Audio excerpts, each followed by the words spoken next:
poet. She's going to help me do a poem. She's not Yesha, as it says. Poet does Pecha Kucha. That's her. She's going to do a poem or something. Okay.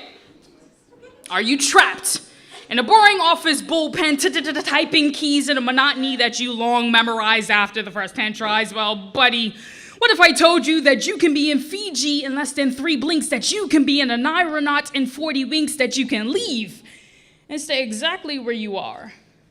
Because look, there's this thing that we do. Open-eyed and staring, we've figured out how to unhinge other dimensions, worlds, fantasies, and break the time-space continuum. We daydream.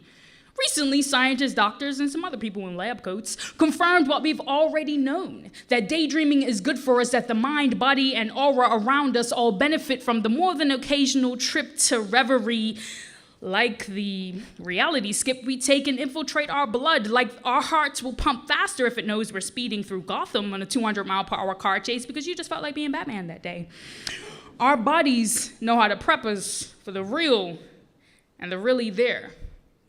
That would explain why Calvin was the only one who was ever able to see Hobbes as huge, talking, and real, and why kids from the age of 3 to about 11 usually have an imaginary friend named Bob or Neil or Princess Kadazakan, and they can see them because they've figured out how to dream bend.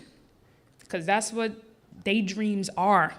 Us seeing over the horizon, we already know that the earth is round, and all we need to do is believe that what we're seeing is beyond the sphere every time we leave here and stay here. That bend, the access in some alternate universe where the other you can be opposite. A mirrored reflection of yourself in quantum physics, optics. Say you don't do too well at parties. You can daydream yourself to the biggest one, where you're the host, and everyone's raising glasses in bedazzled dresses and penguin suits to give you a toast. Daydreams can be the thing that saves you. For the anxiety-prone, it can be refuge. For the scared, a security blanket. For the lonely, a friend. And for the meek, it can make you feel anything but weak. Sometimes we need the escape. And the flightless trip in our minds can work as spaceship, plane, flying carpet, or cape if we let it. The daydreaming can serve as coping mechanism. I know this because most times cowering under my social butterfly wings is my awkward, my scared, and my please don't talk to me before my social anxiety swallows you whole. So I check out, and I'm usually in a mice before the caterers begin to serve the tiny sandwiches and shrimp cocktails on ice. But if you need not the dream survival tactics, then maybe it'll serve you as best as time to play strategist. These daydream minutes can plan the next 10 years of your life, can help you figure out where you want to take that honeymoon with your wife, can help you see the house, car, boat, future kids, future alma mater, because some of us are more logical, prefer the plan, the list. So you can use your daydreams to check them off. Remind yourself that you want to do this, this, and this, that you want to crisscross the globe like an 8-year-old's double Dutch rope in action, collecting passport stamps like face-up pennies, stuff your pockets full of future excursions. Use them to go the furthest. And once you've daydreamed your dream list to a T, you can withdraw some of those bank-hidden memories. Daydreams can play transport to anywhere you've already been, like that 10th birthday party where you got the Ninja Turtle toy, that first kiss in the art room where you kissed that boy, that time you played Beethoven's first movement of his Fifth Symphony on the piano without looking at the keys. You can go back there seamlessly. See, these wide-awake dreams are the only place I can see my mom, talking, moving, laughing, alive. Sometimes you might not need the daydream to travel back to a fantasy world, but rather travel back through time. It's there for that. And when you've been there and back again, you can stretch your mind to everything you've never been. The daydream can play vicarious, can make you a ladies' man when you feel like a dweeb, can make you a skydiver when you've promised to ground and plant your feet. Sometimes it's hard to twist out of our folds, to break the already sculpted molds of ourselves. So we have the daydream as a machine that reflects our maybe, if, when, could, one day muscle. It'll move for you, stretching from inside the crook of thing you never thought you could do to, hey, maybe. These daydreams can be your pinch hitter, baby, your standing invitation to slip into skin you always deemed too foreign to fit you. And if you're an artist, the daydream was meant to be your freedom, not your harness. It is the tool by which every melody, line of poetry, stroke of the brush gets its pulse from. This I wrote from, because the main character to all my scribbled prose came from me.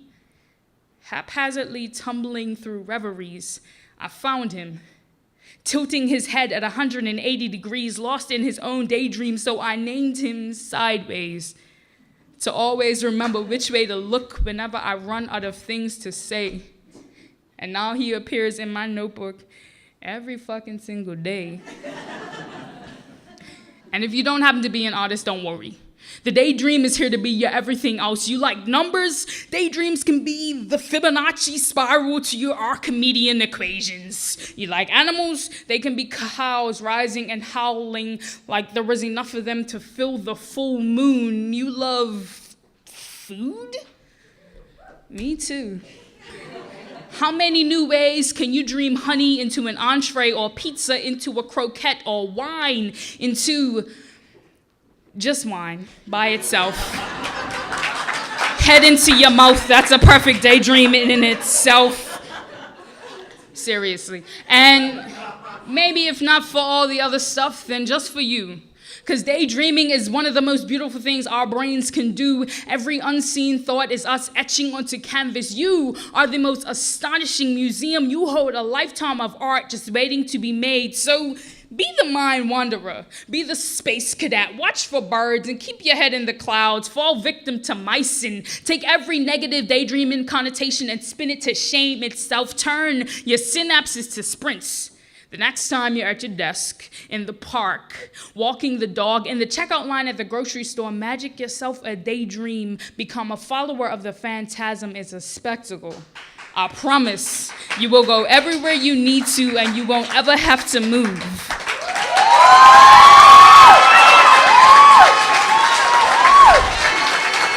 Listen. What's up, buddy? I saw you in the bathroom.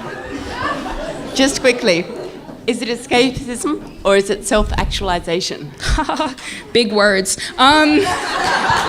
It's too late for all of that. It's a little bit of both, right?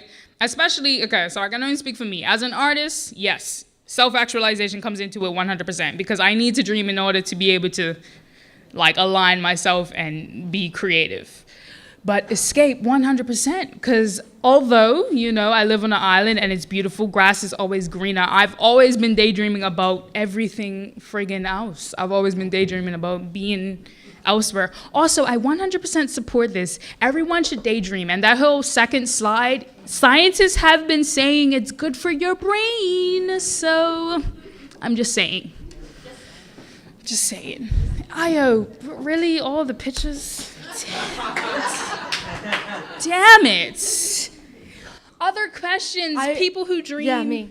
Over hey, here. buddy. I just wanted to take in this opportunity to say thank you for reinstating the importance of our minds as it relates to the psychosocial. Can I say the F word? What the And in that context, I just want to say that what we're doing here is imagining a better reality, imagining something that doesn't even have to exist, if only. There we go. If only. I'm there now. You didn't have to say the psycho thing. Our though. minds. I'm there. I just want to bring in the synchronicity here, and I also want to talk to the Mr. Masters, wherever he is. There you are. And I want to talk about, I just want to say that here we all are today with Dowdy to bring art in perspective for life change. Thank you. Snaps. I'm a part of it. Are you done? Are you ready? Can I go? Yes. Peace out. Thank you, everyone, for coming out tonight.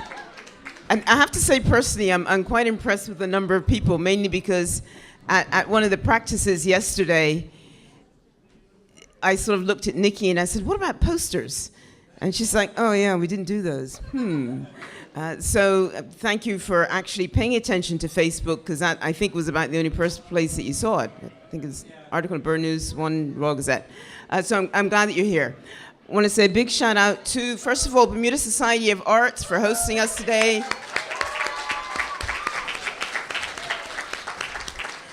Also a big shout out for our audio, visual, and video partners, True Stick Foundation and Channel 82. Without them, we wouldn't be able to put this on because, as I said before, it's a no-money event.